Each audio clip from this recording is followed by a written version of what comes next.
আমরা চাই যে এই বিষয়টি রাজনৈতিক দলাদলির ঊর্ধ্বে উঠে সবাইকে সাথে নিয়ে এই মর্মন্তুর হত্যাকাণ্ডের বিচার দ্রুততম সময়ে করতে এটা পুলিশের সাথে একসাথে মিলেই আমাদের এই মর্মন্তুর হত্যাকাণ্ডের রহস্য উদ্ঘাটন করতে হবে, জাতির স্বার্থে, বিশ্ববিদ্যালয়ের স্বার্থে, আমাদের সবার স্বার্থে। আমরা আজকে দুপুর 3টায় মাননীয় স্বরাষ্ট্র উপদেষ্টার সাথে একটি বিশেষ বৈঠকের আয়োজন করেছি। আমি আমাদের প্রোগ্রাম টিমের সদস্য হিসেবে ডক্টর, আমাদের আইআর এর তরফ থেকে পরিচালক মহোদয় এবং শিক্ষার্থী প্রতিনিধি সহ তার সাথে দেখা করব। এই ঘটনার প্রথম থেকেই আমরা একসাথে আছি। এগুলো তো মুখে বলার বিষয় না, আনুষ্ঠানিকতার বিষয় না। সঙ্গে সঙ্গেই আমরা হাসপাতালে ছিলাম, আমি এবং আমার প্রতিনিধি দল। এর পরবর্তীতে পরিবারের সাথে আমাদের নিয়মিত যোগাযোগ আছে, আজকে সকালেও যোগাযোগ হয়েছে। এখন যে কোনো ব্র্যান্ডের পুরাতন এসি বদলে নতুন ওয়ালটন এসিতে উপভোগ করুন 25% ছাড়। আমরা চেষ্টা করছি পুলিশের সাথে সর্বোচ্চ সহযোগিতা করতে।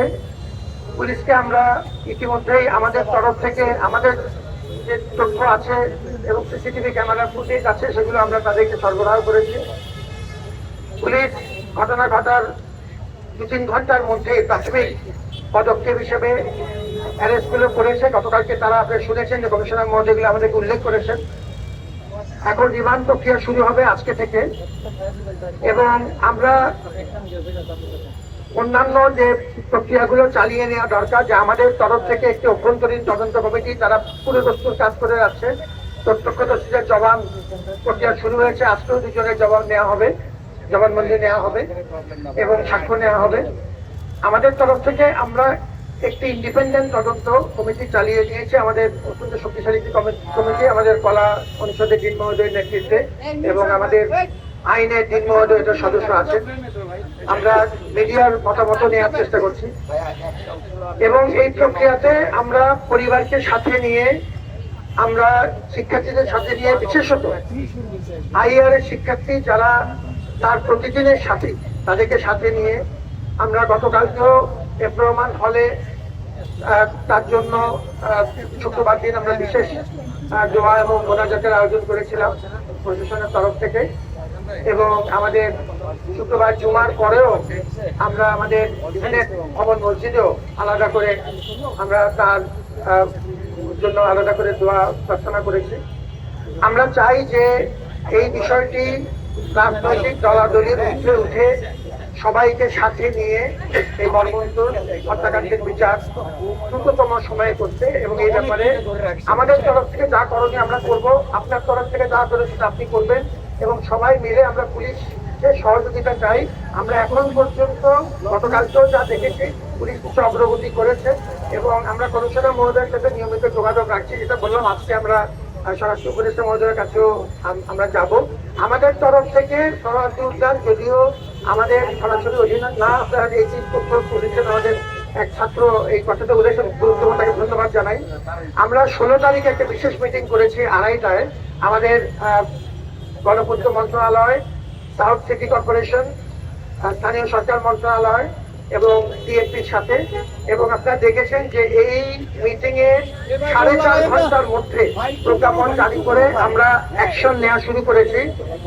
ইতিমধ্যে আমাদের পেছনে, রাজুর পেছনে যে দেয়াল পার্মানেন্টলি বন্ধ করে দেওয়া হয়েছে, নিয়মিতভাবে রেইডের প্রক্রিয়া শুরু হয়েছে। অলরেডি 2 বার রেইড হয়েছে, কিন্তু এর আগেও আমরা রেইড করেছিলাম। এটা করার দায়িত্ব মূলত সিটি কর্পোরেশন এবং আমাদের গণপূর্ত মন্ত্রণালয়ে, তারা সেটি করছে, আমাদের প্রতিনিধি তাতে থাকছে। এবার একটা বিশেষ কমিটি তারা তৈরি করেছে যাতে এই অভিযানগুলো যেন নিয়মিত করা হয় এবং ফলাফলগুলো পর্যবেক্ষণ করা হয়। আর এছাড়া পর্যাপ্ত আলোর ব্যবস্থা করা, লাইটিং এবং সিসিটিভির ব্যবস্থা করা, এই দুটো সিদ্ধান্ত নিয়েছে। তারা ইতিমধ্যে কাজ শুরু করেছে।